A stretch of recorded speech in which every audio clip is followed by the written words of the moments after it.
Hello everyone, I am the Medic Kirby, and welcome to my channel, The Commander Tavern. The Commander Tavern is a channel dedicated to my favorite Magic the Gathering format. The Brewery is a series on this channel showcasing my spicy brews and other deck techs. On this episode of The Brewery, I'll be discussing my take on a commander from All Will Be One, Jor Kadeen, first Goldwarden. If you like this deck or any of the cards I'll be mentioning throughout the video, please consider using my TCG Player affiliate link when purchasing those cards. You can find that link down in the description. It'll really help out the channel. But the very best way you can help support the channel is with my Patreon. There are plenty of perks for being a patron, such as early access to certain videos, exclusive deck techs, gifts, and more. You can also support my channel for free by simply liking, subscribing, and sharing, which also helps out a lot. I put out a video every Monday, so you don't want to miss out. You can join my Discord server for free if you want to join the Commander Tavern community. All pertinent links are down in the description. Alright, let's get back to the episode. Jor Kadeen is a 2/2 rebel human with trample for 1 red and 1 white. Whenever he attacks, he gets +X until end of turn, where X is the number of equipped creatures you control. If that wasn't enough, you get to draw a card if his power is at least 4. That shouldn't be that difficult to accomplish with equipment already attached to him, if those equipment boosted his power of course. However, we can not only go wide, but also go tall with Jor Kadeen as well. That's because he gets bigger due to the number of creatures we have equipped too. So we can equip him with protective equipment and he'll still get pumped if our other creatures have equipment on them. We can then swing with our other creatures along with Jor Kadeen to do some serious damage. One type of mechanic that I love with commanders like Jor Kadeen is Living Weapon. Since Jor Kadeen cares about creatures being equipped, naturally we're going to want to be including a lot of equipment matter strategies. Living Weapon kills 2 birds with 1 stone because it's an equipment that enters the battlefield, creates a creature token, and then gets attached to that token.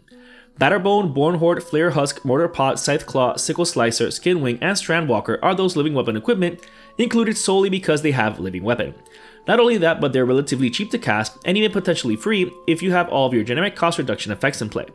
Well, Scythe Claw isn't relatively cheap to cast since it costs a whopping 5 mana to cast and then 3 to equip, but at least it has the potential of dealing some serious damage to an opponent's life total. Batterskull, Nuddlecyst, and Cauldron Complete are the remaining equipment with the Living Weapon keyword printed on them, but these are absolutely insane. Batterskull has a built-in bounce effect to help protect it from removal. On top of that, it gives +4/+4 Vigilance and Lifelink, so it's great on its own but as well as equipped to our commander.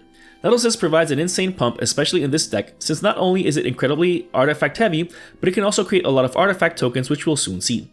Cauldron Complete, like Batterskull, provides a tasty keyword soup as well as a significant pump. So not only is this thing amazing on its own, but absolutely crazy when equipped to our commander.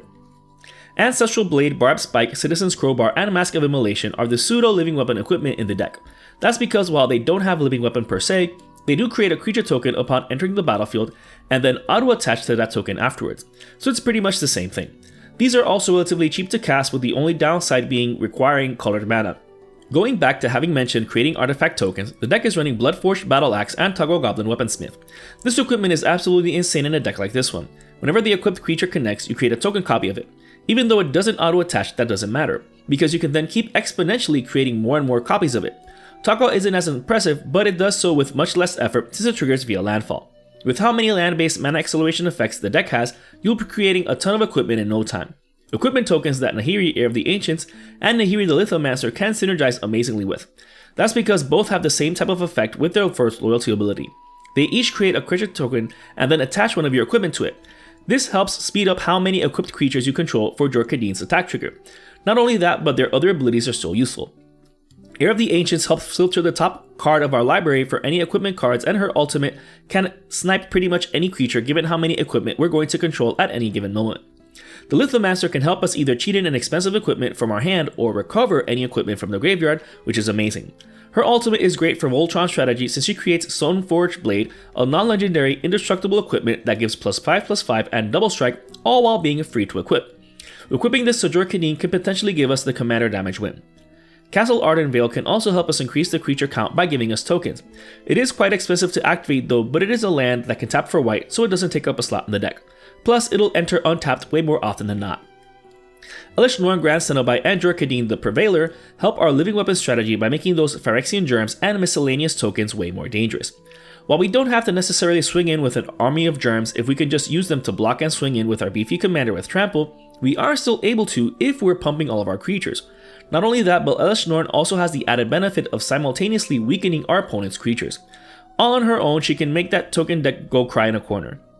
Halvar, God of Battle, also gives our Living Weapon creatures, as well as all of our other equipped creatures, quite the boost by granting them double strike. Not only that, but he also has a triggered ability that can move any of our auras or equipment around. However, as amazing as Halvar is, his backside is also amazing. Sword of the Realms is an amazing protective equipment since it bounces the equipped creature if it would die. This is amazing to equip onto Jor Kadeen since we want to be attacking with him as often as possible. So having him die wouldn't matter much if he's getting bounced back to our hand. If that weren't enough, it also gives +2/+0 and Vigilance, all while costing 2 to cast and 2 to equip. It's definitely always a difficult choice between casting it as either Halvar or Sword of the Realms. In this case, if your game ends up favoring Voltron, go for the sword. If it ends up favoring going wide, go with Halvar. But we'll see more of the Voltron aspect of the deck in a bit. Another card that cares about how many equipped creatures we control is Thundering Raiju. Once you have an epic board state, this card is going to do a ton of damage. Even if you can't swing in with your army of equipped creatures, you can just attack with this thing. It'll deal X damage to each opponent just on attack. So if you controlled 20 equipped creatures, which is very plausible here, you'd be doing 20 damage to everyone. It might die in the process, but that's okay. If that weren't enough, it also puts a +1/+1 counter on a creature we control each time it attacks. This card is amazing here.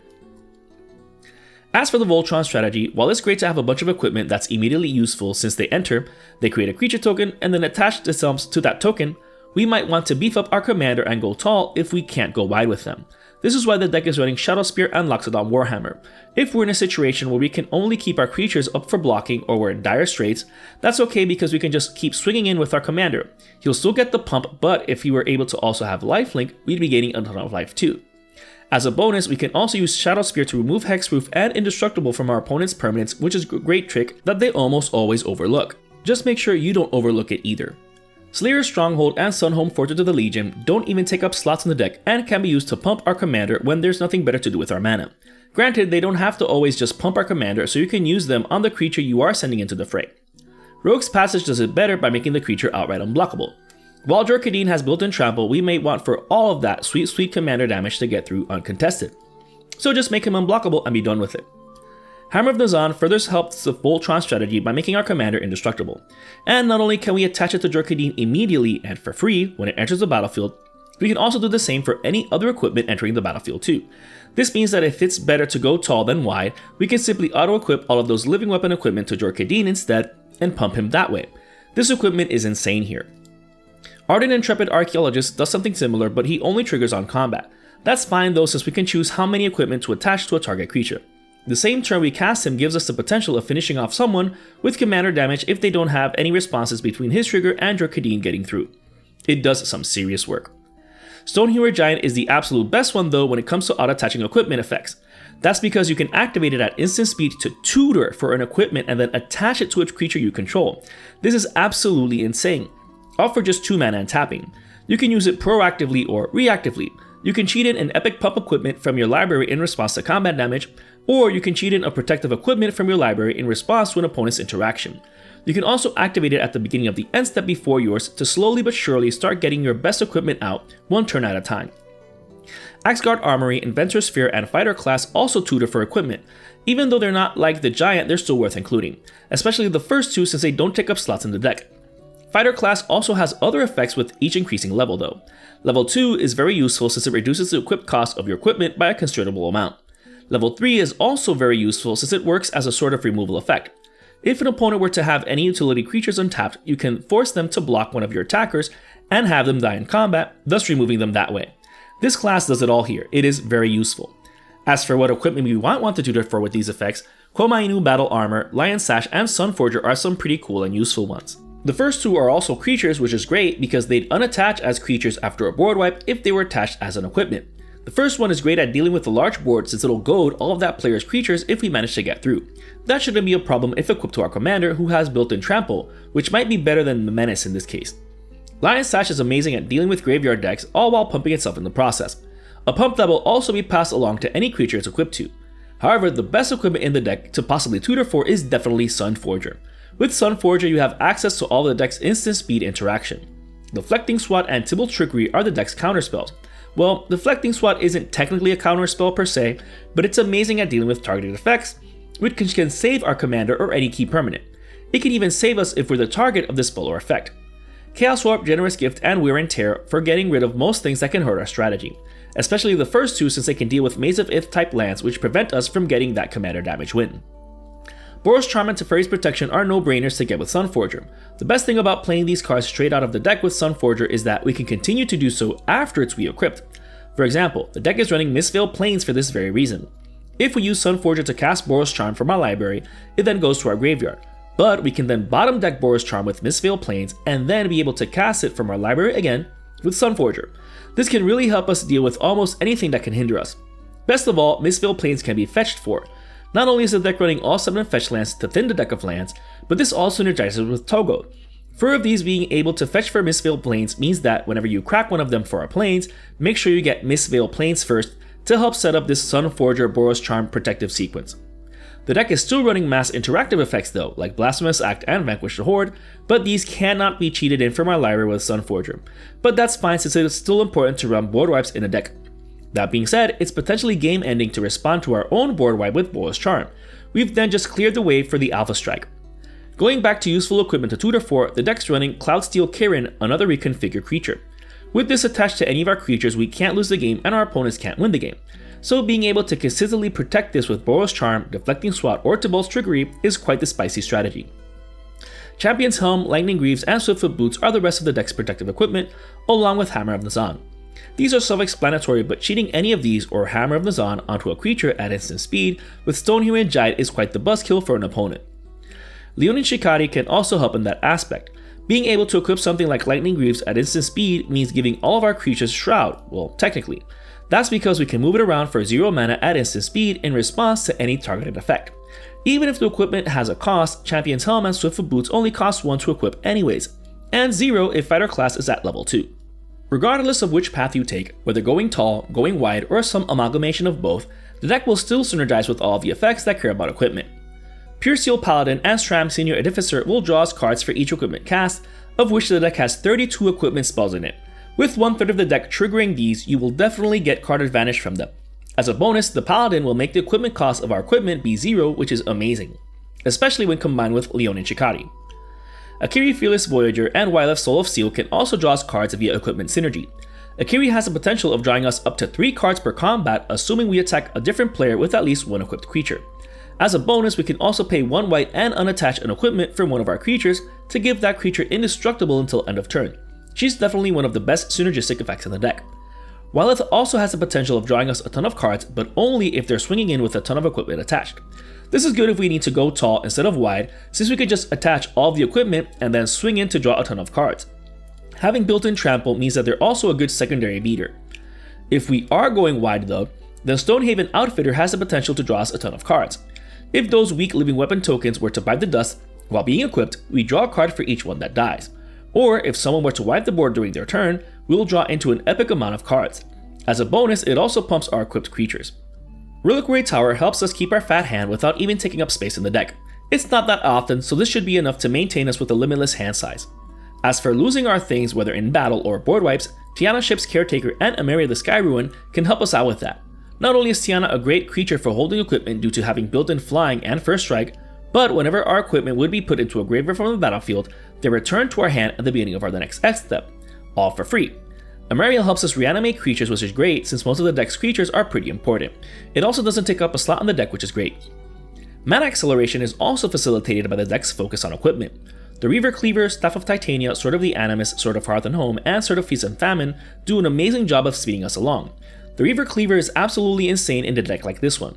Whether equipped to our commander, Wyleth, or any other beater, it's going to be creating us a ton of treasures. Treasures that can then help us power through the deck, or even just keep boosting Nettle Cyst. Staff of Titania doesn't ramp us per se, but since it creates a Forest Dryad token, it's essentially creating lands for us. Not only can these forests then tap for mana, but since they're also creatures, they can carry equipment to further fuel the deck's strategy. Sword of the Animus and Sword of Hearth and Home are amazing since they do actually ramp us basic lands, the former on attack and the latter on combat damage. Keep in mind that giving a creature protection from white means not being able to equip them with white equipment nor give them indestructible with Akiri. Sword of Feast and Famine is absolutely busted, probably the best Sword of X and Y so far. Having us untap all of our lands is incredibly useful, but it also gives protection from relevant colors. Wayfarer's Bauble, Navigation Orb, and Burnished Heart are the deck's other land-based ramp effects. They're pretty self-explanatory, but thanks to these effects, we don't really have to envy green decks much, which is always a plus. Cloud Key, Foundry Inspector, Joyous Familiar, and Starnheim Cursor further help us accelerate our mana by reducing the cost of our artifact spells. The best thing about Joyous Familiar is that it also helps reduce the cost of our legendary spells, so it helps reduce the cost of 49% of our deck. which is nothing to scoff at. Soul Ring being cast for free thanks to these makes it a better mana crypt, but let's face it, Soul Ring being the only mana rock in the deck is no surprise. The rest of the deck is just the rest of the lands. Apart from all the previously mentioned lands, the deck is running Sacred Foundry, Sacred Peaks, Alpine Meadows, Spectator Seating, Sundown Pass, Command Tower, and Ancient Tomb, as well as 5 mountains and 6 plains due to all of the basic ramp effects in the deck. As with all my deck techs, you can build your mana base according to your budget. Whether you include more expensive cards or even cheaper cards is up to you. You do you. This brew is just an idea of how to build around Jor Kadeen first Goldwarden. While a red-white Equipment Matters commander is nothing new, Jor has the potential of being one of the best ones. It only costs 2 mana to cast the first time. It can go tall, wide, and both. You draw a card from him more often than not. It's definitely an amazing commander for a red-white Equipment Matters deck. And with this base, you can sort of swap him out for all the similar commanders if you want to shake it up. If you're interested in the deck list of my spicy brew of mine, you can find a link to it down in the description. I would like to thank all my patrons for supporting me, and a quick shout out to all my higher tier patrons, the brewers, for their patronage. I'd also like to thank anyone using my TCG Player affiliate link. That also helps out the channel. And to everyone, thanks for watching this episode of the Brewery on the Commander Tavern. I am the Commander Kirby, and happy brewing.